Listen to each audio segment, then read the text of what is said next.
τα σύννεφα του Δευτέρου Παγκοσμίου Πολέμου σκέπασαν και την πατρίδα μας όταν από τις 28 Οκτωβρίου του 1940 η φασιστική Ιταλία επιτέθηκε απροκάλυπτα, αναγκάζοντας το ελληνικό έθνος να αγωνιστεί σύσσωμο υπερβομών και αιστιών.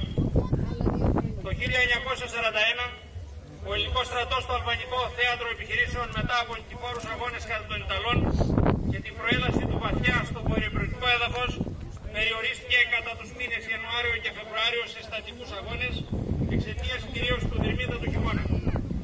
Από 9 έως 26 Μαρτίου αντιμετώπισε με επιτυχία την νεαρινή επίθεση των Ιταλών και διατηρούσε σταθερά το κατεχόμενο έδαφος.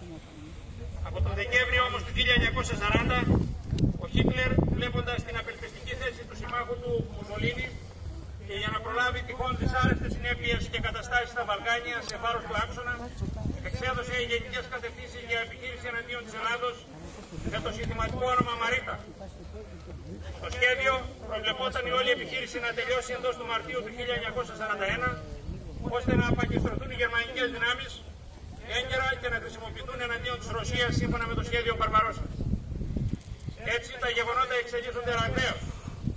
Η 1η Μαρτίου 1941 η Βουλγαρία προσχώρησε στον άξονα μετά από υπόσχεση του Χίτλερ ότι θα της παραχωρηθεί η Ανατολική Μακεδονία και η Θράκη.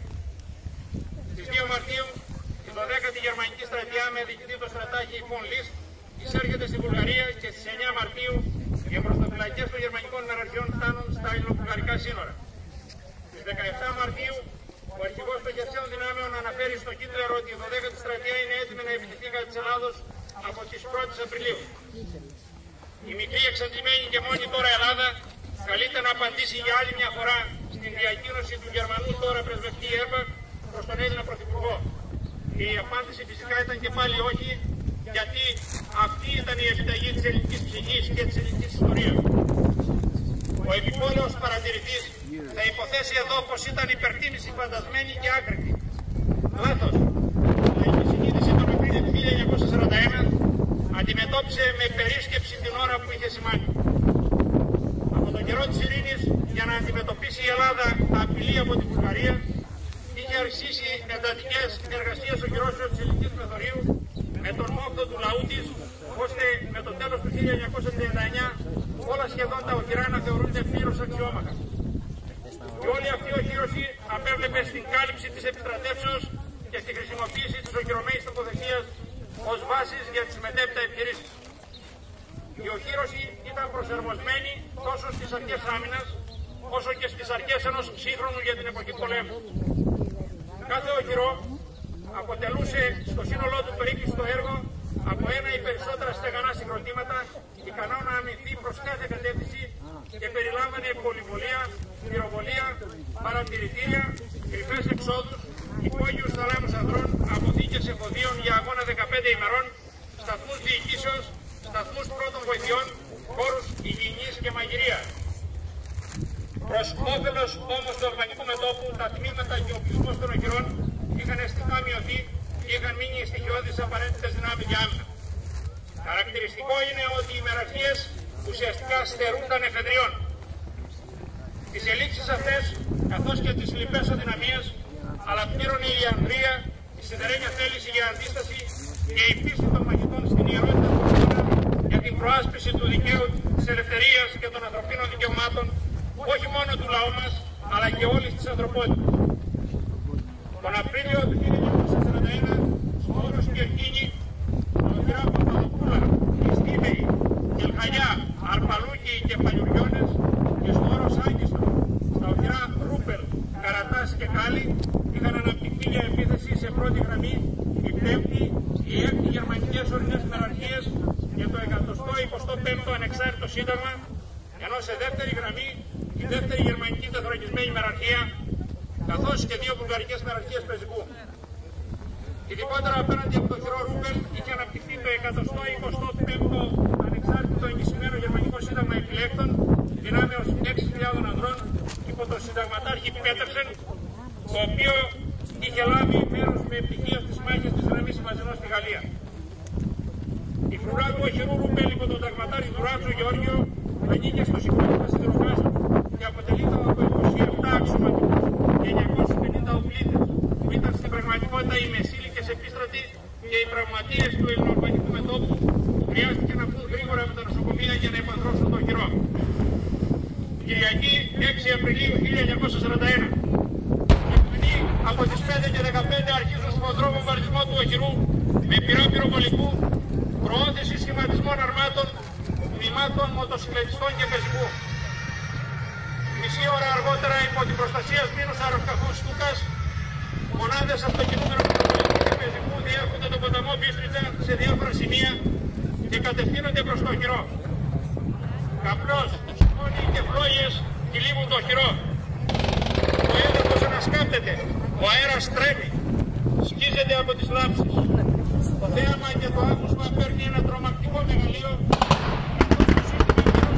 μετά τώρα σύσσωμο, οι ηρωικοί υπερασπιστές του, εφαρμόζοντας το σχέδιο άμυνας, καθυλώνουν τα γερμανικά θύματα. Ταυτόχρονα, λέμβοι εφόδου προσπαθούν να διασύσουν το σύστημα από τα θύματά μας. Οι τρεις πρώτες όμως θα κινητοποιηθούν πάνω στο σημάδινο πλέγμα που είχε τοποθετεί για τον σκοπό αυτό και τα πληρώματά τους αποδεκατίζονται, ενώ οι υπόλοιποι γυρίζουν πίσω. Δευτέρα 7 Απριλίου. Στις 5:45 αρχίζει και πάλι σφοδρός βομβαρδισμός πυροβολικού και αεροσκαφών. Το σύμπαν πλέγεται. Τα Στούκας αυλακώνουν αφηνιασμένα τον ουρανό, πετώντας τόσο χαμηλά, ώστε οι πολεμιστές του οχυρού να περιγράφουν πως έβλεπαν τα πρόσωπα των πιλότων.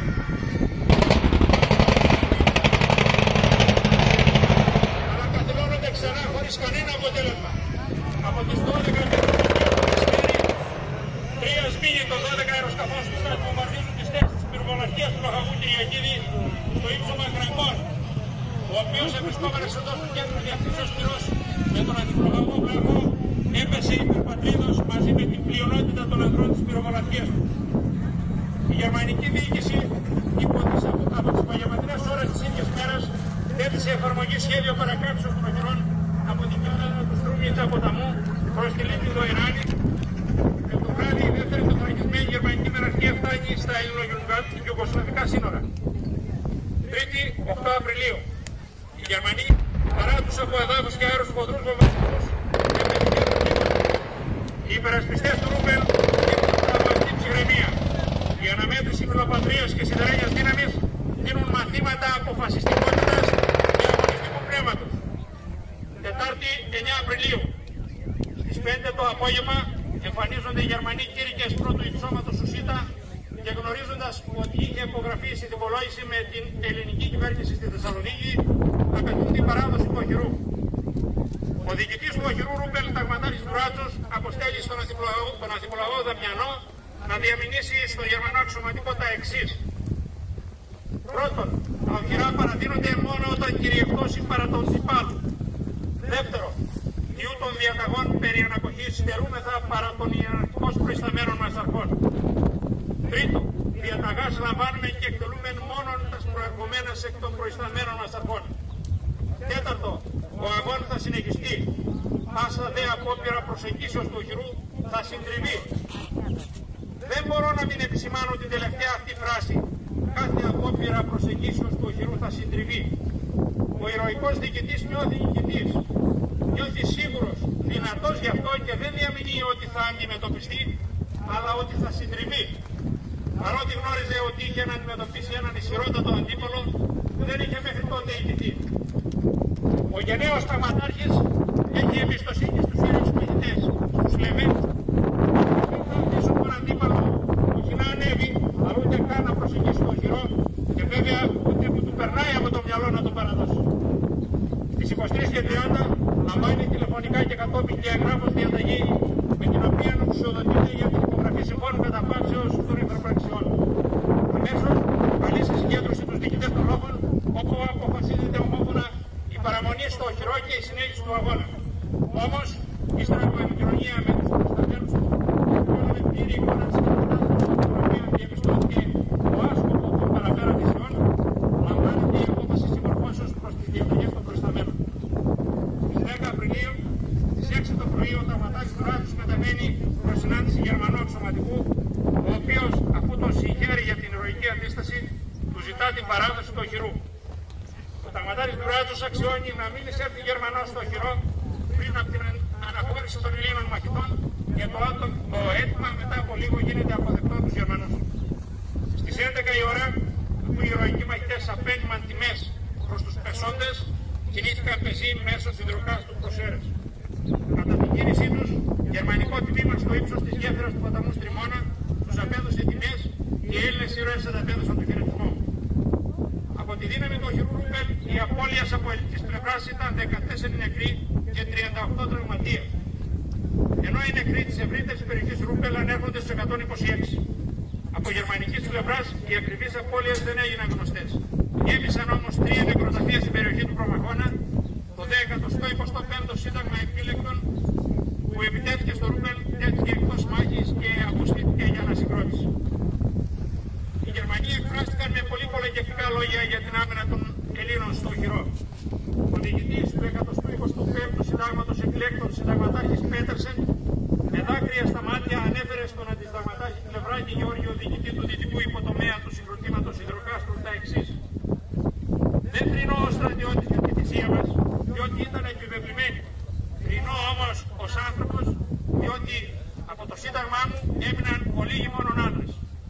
Λίγο αργότερα, ο Χίτλερ δεν δίστασε να παραδεχθεί ότι η ιστορική δικαιοσύνη με υποχρεώνει να διαπιστώσω ότι από όλους τους αντιπάλους μας ο Έλληνας στρατιώτης επολέμησε με ύψιστον ηρωισμό και αυτοθυσία. Σήμερα προσήλθαμε προσκυνητές σε αυτούς τους ήρωες που ανέδειξαν το Ρούπελ σε όλο τον κόσμο σαν ένα απόρθητο φρούριο, συνεχίζοντας τις παραδόσεις της φυλής μας, αποδεικνύοντας ότι οι Έλληνες πόσες φορές το ζήτησαν οι περιστάσεις, αψήφισαν τη ζωή τους και έδωσαν τον εαυτό τους θυσία στην υπεράσπιση της πατρίδας και των ιδανικών της. Τιμή και δόξα πρέπει στους νεκρούς, αλλά και στους επιζήσαντες ήρωες των οχυρών, από τους οποίους ένας ή δύο ακόμη βρίσκονται εν ζωή και λόγω του προχωρημένου της ηλικίας τους και προβλημάτων υγείας δεν κατέστη δυνατή η παρουσία τους στη σημερινή τελετή. Κυρίες και κύριοι, εμείς οι νεότεροι αισθανόμαστε να μας φωτίζει το ηρωικό παράδειγμα των μαχητών των οχυρών και να φουντώνουν μέσα μας η άσβεστη φλόγα της αγάπης για την πατρίδα, την ελευθερία και την ειρήνη. Το Ρούπελ θα συμβολίζει για πάντα το οχυρό της αδούλου της ελληνικής φυγής απέναντι σε κάθε εισβολέα. Θεωρούμε χρέος μας να διατηρούμε ζωντανό στη μνήμη μας το δοξασμένο παρελθόν μας. Αυτό το χρέος εκπληρώνουμε και σήμερα εδώ στο Ρούπελ, το οχυρό της ιστορίας και της μνήμης, επιδεικνύοντας το σεβασμό που οφείλουμε εμείς οι απόγονοι σε όλους αυτούς τους λίγους που υποχρέωσαν με τη θυσία τους τον εχθρό να σταθεί εμπρός τους προσοχή. Γεμάτος από δέος φυσικά και θαυμασμό για την Ανδρία. Υποσχόμαστε πως αν χρειαστεί να γράψουμε ένα νέο Ρούπελ στην ένδοξη ιστορία του έθνους μας, θα το πράξουμε χωρίς δισταγμό σε κάθε γωνιά της πατρίδας μας. Από τις ένδοξες αυτές κορυφές του Ρούπελ, αξιωματικοί οπλίτες, μόνιμοι και έφεδροι, άνδρες και γυναίκες, καλυφθώνουμε την ετοιμότητά μας και πρωτοφωνάζουμε: ζήτω οι αθάρρυντοι ήρωες των οχυρών! Ζήτω η Ελλάδα!